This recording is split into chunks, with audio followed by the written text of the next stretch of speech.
Rachel, it is a joy to be with you.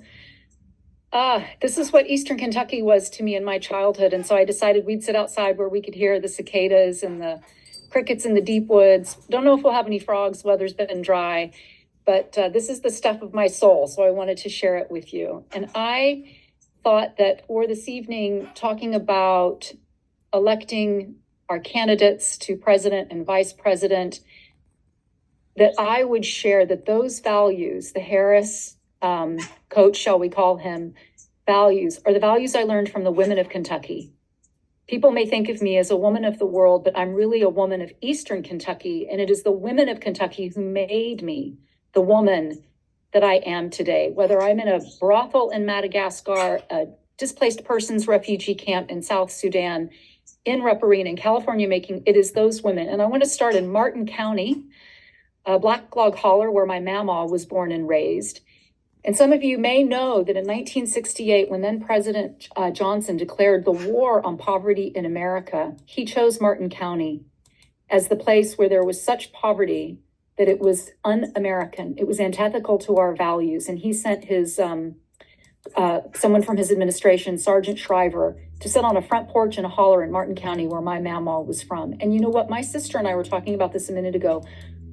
I fight for the middle class, and that's why I am a Democrat, because I saw my grandparents who came from that background work their way into the engine of the American middle class.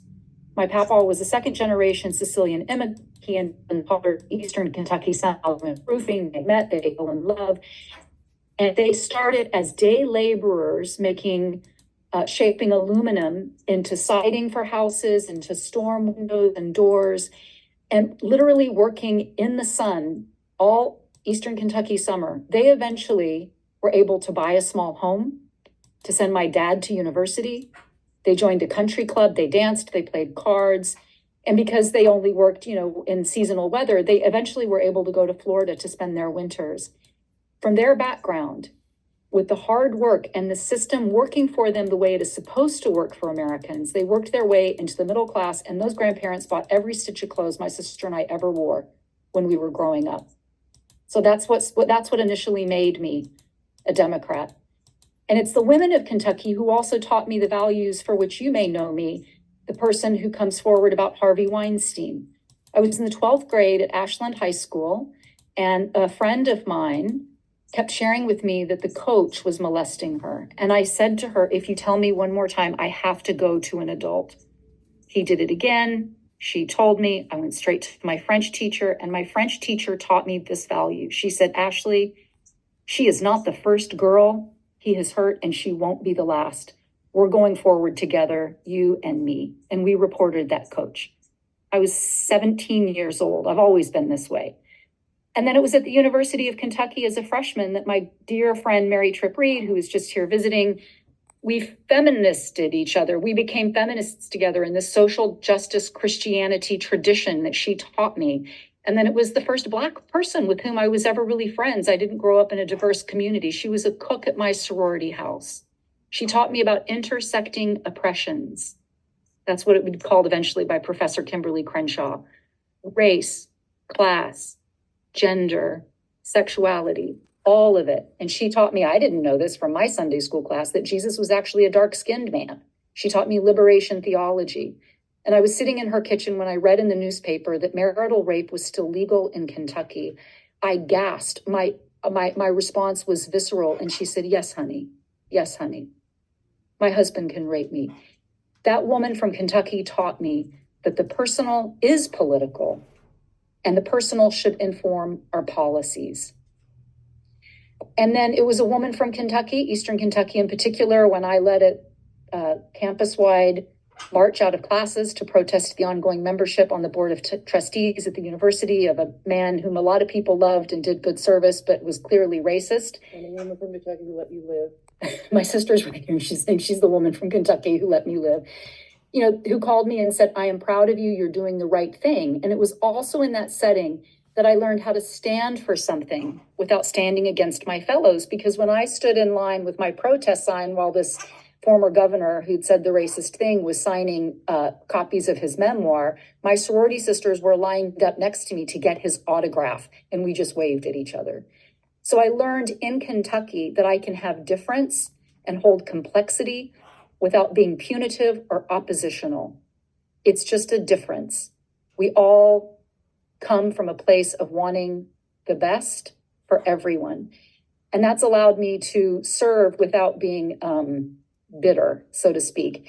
And I'm just going to close with this. It was also a woman from Kentucky who introduced me to the LGBTQIA plus community. My first lesbian friend was from Eastern Kentucky. And then my godmother, when a close friend of hers transitioned, she said, Ashley, she's just starting out and you have so many lovely things in your closet. Gather up some things and send them to her. So this is a lot of personal stories because we have these values in Kentucky is really the point I'm trying to make. We're not alone. You know, when the electoral map comes in, it's always Kentucky that shows up red first on the big screens on the broadcast news. But we're here too, and we matter. And our values are deeply ethical, profoundly compassionate values of inclusion and mercy and dignity. And I'm just going to close with a quote from Bell Hooks, another great Kentuckian, so that we can understand that this is really an act of love. Citizenship is an act of inclusive love. And one of the things that Bell, who of course was on faculty at Berea, wrote is that when we understand love as the will to nurture our own and another's spiritual growth, it becomes clear that we cannot claim to love if we are hurtful and abusive. Love and abuse cannot coexist. So we know who we're campaigning for, who we're going to door for, who we're talking to our neighbors about, telling our stories to, because we're going to vote for love in November. Thank you so much for letting me be a part of the call, and I love you. Ashley, thank you so much. What a beautiful benediction for this night. Truly just so grateful for the way that you have rooted us in our values, what we're working for, who we're working for. We are so amped up. I think we, as the women of Kentucky, as we leave this call tonight, we have our marching orders. We know what to do. You know that emails coming your way that will connect you to all the amazing Democrat candidates that are in our state, that are out there doing the work.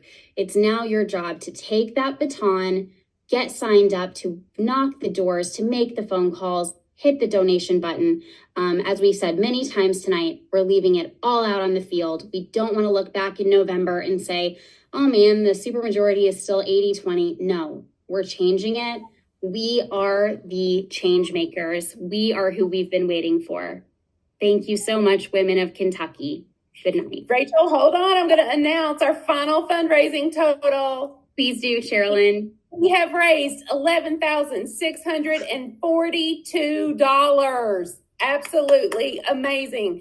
So when we put that $6,000 match on there, thank you guys so much. It is absolutely just, I am blown away. I am blown away that we have brought in more than $17,000 tonight. Thank you all so much. It's going to go so far in helping our candidates, helping us to flip these seats. You're going to get that information. Please go out, help, knock, write, text, call, do it all. Let's leave it all in the field. We have less than 90 days. We can do this.